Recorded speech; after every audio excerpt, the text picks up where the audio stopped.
March 24th, 1945. 30,000 feet above the Bavarian countryside, the air was thin and merciless. The sky stretched in all directions, a pale, washed-out canvas of blue and white, torn occasionally by contrails that hung like frozen scars. The sun was high but distant, offering no warmth to the men sealed inside their cramped cockpits. Below, the patchwork fields of southern Germany looked deceptively peaceful, quilted in shades of brown and fading green. But up here, in the domain of the high-altitude predator, peace was a fiction. The war had followed these men into the sky, into the cold silence where oxygen came from a mask and every breath tasted metallic. If you find these stories of courage and strategy inspiring, please take a moment to like this video, subscribe to our channel, and share your thoughts in the comments below. Your support helps us keep these historical legacies alive. Lieutenant James H. Howard sat alone in the cockpit of his P-51 Mustang, his gloved, hands resting lightly on the control stick. The engine hummed, a deep, steady rhythm that had become as familiar to him as his own heartbeat. Around him, the formation of American bombers lumbered forward, their heavy bellies full of ordnance destined for German infrastructure. They flew in tight boxes, staggered layers of aluminum and rivets, each plane bristling with .50 caliber machine guns. They looked formidable. They were not invincible. Howard had been assigned to escort duty, routine work in theory, protect the bombers, keep the wolves at bay. But in the spring of 1945, routine had become a relative term. The Luftwaffe, though battered and bleeding, still possessed fangs. Somewhere in the clouds, somewhere beyond the periphery of vision, German pilots waited. They were hungry, desperate, and trained. They had learned to strike hard and vanish fast. They had learned to hunt. The radio crackled softly in Howard's ear. Chatter from the bomber crews, coordinates, altitude. Checks. He scanned the horizon, his eyes moving in practice sweeps. Left, right, above, behind, nothing yet. Just sky, just light, just the hum of the engine and the faint whistle of wind against the canopy. And then, movement. A glint. A flicker of reflected sunlight, sharp and brief, somewhere off the starboard wing. Howard's eyes locked onto it. His hand tightened on the stick. The glint became a shape. The shape became multiple shapes. 7 of them. Messerschmitt BF, 1 West Nyes, sleek and lethal, closing fast from the sun. They had climbed high, hidden in the glare, waiting for the perfect angle. Now they dove. The radio exploded with voices. Bandits, 2 o'clock high. Break right, break right. Where's the escort? The German fighters fell like hawks. Their plan was textbook. High-speed dive, one pass through the bomber formation, maximum damage, then vanish before the escorts could react. It was a tactic born of desperation. Germany no longer had the fuel or the pilots to waste. On drawn-out engagements, strike fast, strike hard, survive. But they had not accounted for James Howard. In the spring of 1945, Germany was a nation collapsing inward. The Third Reich, once a symbol of mechanized dominance and ideological fury, had been ground down by years of attrition. The Eastern Front had devoured entire armies. The Western Allies had breached the Rhine. Berlin was within reach. And yet, in the air, the Luftwaffe still clung to its pride. German fighter pilots were among the best trained in the world. Many had been flying combat missions since 1939, honing their skills over Poland, France, Britain, and Russia. They knew every trick, every tactic.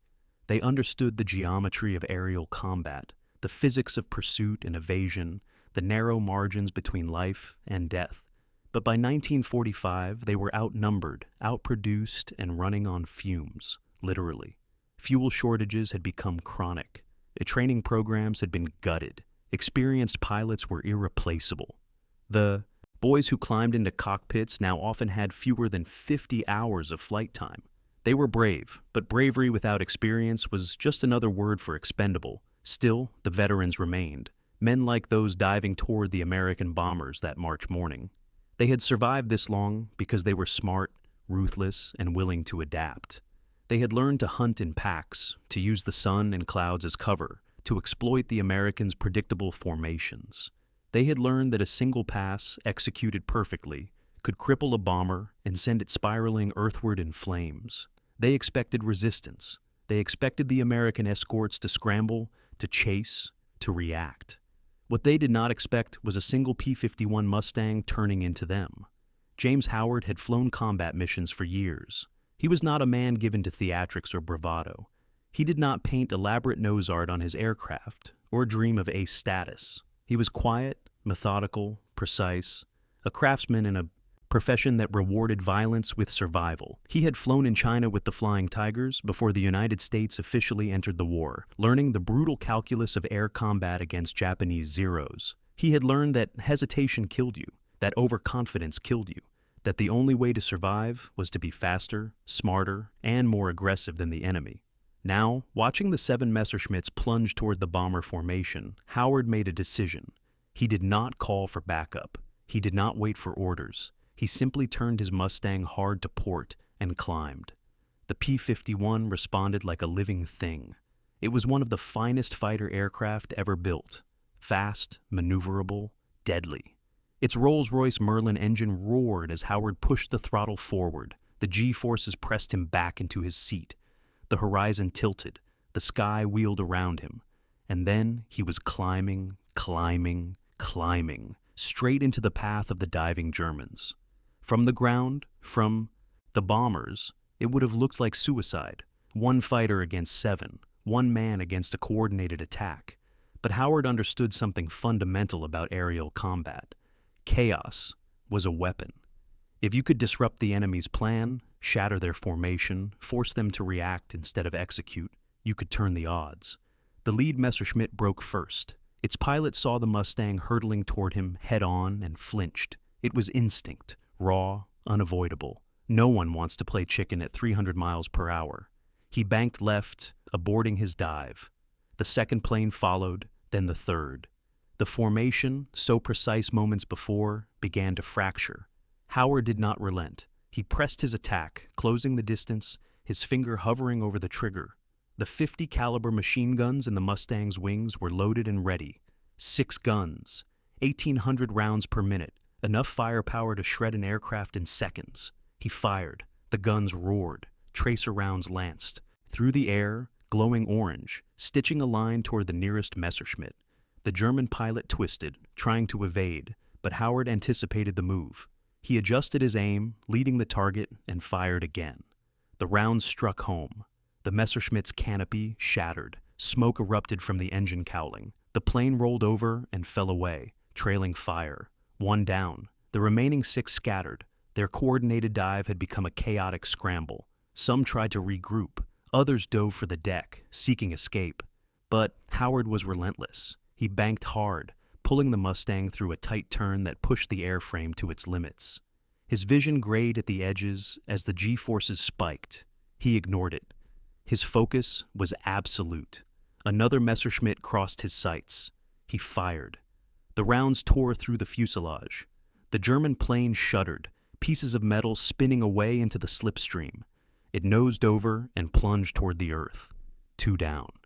The German pilots were shouting now, their voices breaking through the radio static. The calm professionalism of the coordinated attack had dissolved into panic. "Abort! He's turning into us! Break off! Break off!" Where are the others? They had expected a defensive fight, a chase, a pursuit. They had not expected aggression. They had not expected one pilot to turn their ambush inside out. In the early years of the war, German pilots had enjoyed a critical advantage: experience. Many had flown in the Spanish Civil War, honing their skills in actual combat before the Second World War even began. They had refined tactics, tested aircraft, and developed a warrior culture that prized individual initiative and aggressive flying. The Luftwaffe's fighter arm was a scalpel, precise, deadly, and confident. But wars of attrition do not favor scalpels. They favor hammers. And by 1945, the United States had become the industrial hammer of the world. American factories produced aircraft at a rate that defied comprehension. In 1944 alone, the United States built over 74,000 aircraft. Germany, by comparison, managed fewer than 40,000. The numbers were staggering, overwhelming, relentless. For every German plane shot down, 2 American planes appeared to replace it. For every experienced Luftwaffe pilot lost, the training pipeline could not provide an adequate replacement. The P-51 Mustang was the embodiment of that industrial might. It was not just a good aircraft, it was a great aircraft, produced in massive quantities and delivered to squadrons across every theater of war. It had range, speed, firepower, and maneuverability. It could escort bombers deep into Germany and still have fuel to fight. It could outrun, outclimb, and outgun almost anything the Luftwaffe could field. But numbers and technology alone did not win dogfights. Skill mattered. Aggression mattered. And on March 24, 1945, James Howard demonstrated both. The third Messerschmitt tried to run. Its pilot shoved the stick, forward and dove, hoping to use gravity and speed to escape. Howard followed. The Mustang screamed downward, the altimeter unwinding, the ground rushing up in terrible clarity. The German pilot pulled up at the last moment, skimming low over a forest, weaving between hills. Howard stayed locked on his tail. He fired in short bursts, conserving ammunition, adjusting for deflection. The rounds walked up the Messerschmitt's fuselage. The tail section disintegrated. The plane cartwheeled into the trees and exploded. 3 down. The remaining 4 Messerschmitts had regrouped, circling warily. They were veterans, survivors. They knew that running would only get them killed one by one. Their only chance was to overwhelm the lone Mustang, to swarm him, to force him into a defensive position where he could be outmaneuvered. They came at him from 4 directions. It was a classic tactic. The cross.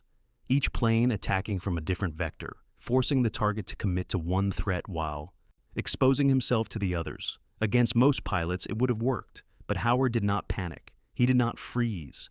He chose his target, the closest Messerschmitt, and turned into it. Again, aggression. Again, the refusal to be predictable. The German pilot fired first, his 20mm cannons barking, the shells streaking past Howard's canopy. Howard did not flinch. He closed the distance, accepting the risk, and returned fire. The 2 fighters hurtled toward each other at a combined speed of over 600 miles per hour. The Mustang's guns hammered. The Messerschmitt's left wing buckled, then tore away. The plane rolled violently and fell, 4 down. The remaining 3 broke off. They had lost more than half their formation. The ambush had become a slaughter, their radios filled with frantic calls, warnings, pleas, confusion. The coordinated professionalism was gone. What remained was survival instinct. Howard pursued. His fuel was running low. His ammunition was dwindling, but he did not stop. He could not stop. The bombers were still vulnerable. The mission was not over. One of the Messerschmitts tried to climb back into the sun. Howard followed, the Mustang clawing for altitude, engine straining. The German pilot was skilled. He used every trick, every maneuver, trying to shake the American off his tail. He rolled, looped, dove, climbed, but Howard matched him move for move. And when the opportunity came, a fraction of a second, a moment of exposure, Howard fired. The Messerschmitt shuddered. Smoke poured from the engine. The pilot bailed out, his parachute blossoming white against the blue sky. 5 down. The last 2 ran. They dove for the deck and scattered, disappearing into the haze and distance. Howard let them go. His fuel gauge read critically low. His guns were nearly empty. The bombers, above and behind him, continued their steady march toward the target. The ambush had been broken. The mission would continue. When the formation returned to base hours later, the debriefing room was silent. The bomber crews confirmed the story. A single P-51 had engaged 7 German fighters and driven them off, destroying at least 5 and possibly more. Some pilots claimed they had never seen anything like it. Others said it was impossible. But the gun camera footage did not lie. Neither did the wreckage scattered across the Bavarian countryside. James Howard said little. He filled out his after-action report in his usual quiet manner, listing the facts without embellishment. He did not boast. He did not seek glory. When asked how he had done it, he simply shrugged and said, "They made a mistake. I took advantage of it." But the truth was deeper. The German pilots that day had expected the Americans to fight like they always fought, defensively, reactively, cautiously. They had expected formations and tactics and predictable responses. What they encountered instead was something rawer, something more dangerous. Individual initiative. backed by superior equipment and relentless aggression. It was a microcosm of the larger war. Germany had entered the conflict with doctrine, discipline, and elite training, but the United States had entered with industrial capacity, adaptability, and a culture that rewarded innovation. The German pilots that day were skilled, there was no question, but skill alone could not overcome the reality of 1945. They were outnumbered, outproduced, and facing an enemy that refused to play by the expected rules. For the Americans, abundance was not just material, it was philosophical. The pilots who flew the P-51 Mustangs and escorted the bombers deep into Germany did not see themselves as cogs in a machine. They saw themselves as individuals, free men fighting for a free nation. They had been trained to think, to adapt, to take initiative. They had been given the best equipment that industry could provide and told, in essence, to make it work. For the Germans, the opposite was increasingly true. By 1945, Luftwaffe pilots operated under suffocating constraints. Fuel was rationed, spare parts were scarce, training was abbreviated, and worst of all, the rigid command structure that had once been a strength had become a liability. Initiative was discouraged. Deviation from doctrine was punished. The system that had produced early victories now crushed innovation under the weight of desperation and ideology. James Howard's victory that day was not just about skill or luck. It was about a fundamental difference in how the two nations waged war. The Americans could afford to lose planes and pilots. They would be replaced. The Germans could not. The Americans could afford to take risks. Their industrial base ensured a margin for error. The Germans could not. And in the air, on that cold March morning, that difference became lethal. There is a symbolic weight to the Mustang itself. A machine that represented everything Germany lacked in 1945. It was built in quantities that defied imagination, each one rolling off assembly lines in California and Texas faster than the Luftwaffe could shoot them down. It burned fuel that American tankers delivered in endless convoys across the Atlantic, fuel that Germany no longer possessed. It was flown by pilots who had trained in clear American skies, logging hundreds of hours before ever seeing combat. Luxuries the Luftwaffe could no longer afford. But more than that, the Mustang was a symbol of choice. American pilots chose to fight. They were volunteers, most of them, young men who had signed up believing in something larger than themselves. They were not driven by ideology or coercion. They were driven by a belief in freedom, freedom for themselves, freedom for their families, a freedom for a world threatened by tyranny. The German pilots, by contrast, fought because they had no choice. Some believed in the cause, of course. Some still clung to the propaganda, the promises, the myth of inevitable victory. But most, by 1945, fought simply to survive. They flew because refusal meant a firing squad. They fought because their nation was burning and there was nowhere else to go. That difference between fighting because you choose to and fighting because you must defined the air war in its final months. And it explained why a single American pilot could turn into 7 German fighters and emerge victorious. After the war, historians would analyze the engagement in exhaustive detail. They would note Howard's superior aircraft, his advantageous position, the element of surprise. They would point out that the German pilots, though experienced, were also exhausted, fuel-starved, and demoralized. All of these factors were true. All of them mattered, but none of them fully explained what happened that day. Because at the core of the engagement was something intangible, the willingness to act. Howard did not wait for the perfect moment. He did not calculate the odds. He saw the threat and turned into it, gambling that aggression would shatter the enemy's plan, and he was right. In a broader sense, this was the story of the Allied victory in the air. The Germans had the skill, the experience, the early advantages, but the Allies had the will to adapt, to innovate, to take risks. They had the industrial base to sustain losses and keep fighting. They had the cultural framework that encouraged individual initiative rather than blind obedience. And by 1945, those advantages had compounded into overwhelming superiority. The 7 German pilots who attacked the bomber formation that morning expected a routine engagement. They expected to strike fast, inflict damage, and escape. They had done it before. They would do it again. Instead, they encountered a single American pilot who refused to play defense. A pilot who turned their ambush into a trap. A pilot who embodied everything they had come to fear about the Americans. unpredictability, aggression, and the confidence that came from, knowing that behind him stood the greatest industrial machine the world had ever seen. For the 5 who died, there was no time to process what had gone wrong. One moment, they were diving toward victory. The next, their aircraft were falling, burning, disintegrating. For the 2 who escaped, the memory would haunt them. They had been part of a coordinated attack by veteran pilots flying proven aircraft, and they had been routed by a single enemy. March 24th, 1945 was not a turning point in the war. By then, Germany's defeat was inevitable. The Allies were closing in from all sides. Berlin would fall within weeks. The Luftwaffe, once the terror of the skies, was a shadow of its former self. But in the frozen air above Bavaria, in the span of a few violent minutes, a single engagement encapsulated the larger truth of the conflict. Skill and courage were not enough. Doctrine and training were not enough. Without the resources, the adaptability, and the freedom to act, even the best, pilots were doomed. James Howard returned to base that day, refueled, rearmed, and flew again.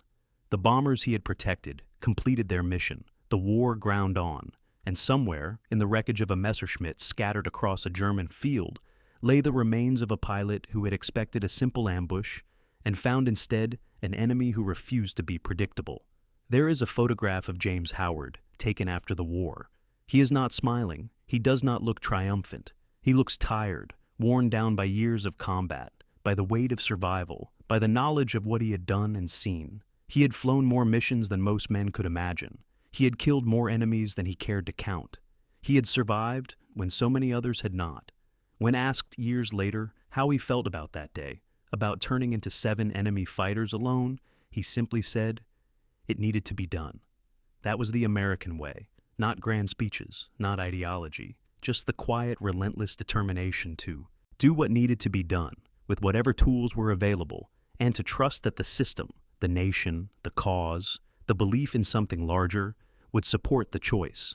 For the Germans who survived the war, the memory of encounters like these lingered. They spoke in later years of the moment they realized the war was lost. For some, it was the sight of endless bomber formations darkening the sky. For others, it was the appearance of American fighters that seemed to outnumber the stars. And for a few, it was the experience of attacking what should have been easy prey, only to find themselves hunted by a lone pilot who should have run, but instead turned and fought. The sky above Bavaria is quiet now. The contrails have faded. The guns have fallen silent. The men who fought there, American and German alike, are mostly gone, their stories preserved in after-action reports, faded photographs, and the memories of those who remain. But the lesson endures. Freedom is not passive. It is not defensive. It is aggressive, adaptable, relentless. It is the willingness to turn into the threat when logic says to run. It is the confidence that comes from knowing you fight not because you must, but because you choose to. It is the industrial might of a nation that can build 10,000 fighters and send them into the sky, flown by men who believe in what they are doing. James Howard's victory that day was not just a tactical success. It was a demonstration of a philosophy, a way of waging war, a way of living. And when the German pilots heard his voice on the radio, when they saw him turning into their formation instead of away, they understood, perhaps for the first time, that they were not just fighting an enemy. They were fighting an idea. And ideas, backed by abundance and freedom, are the most dangerous weapons of all. Thank you for watching.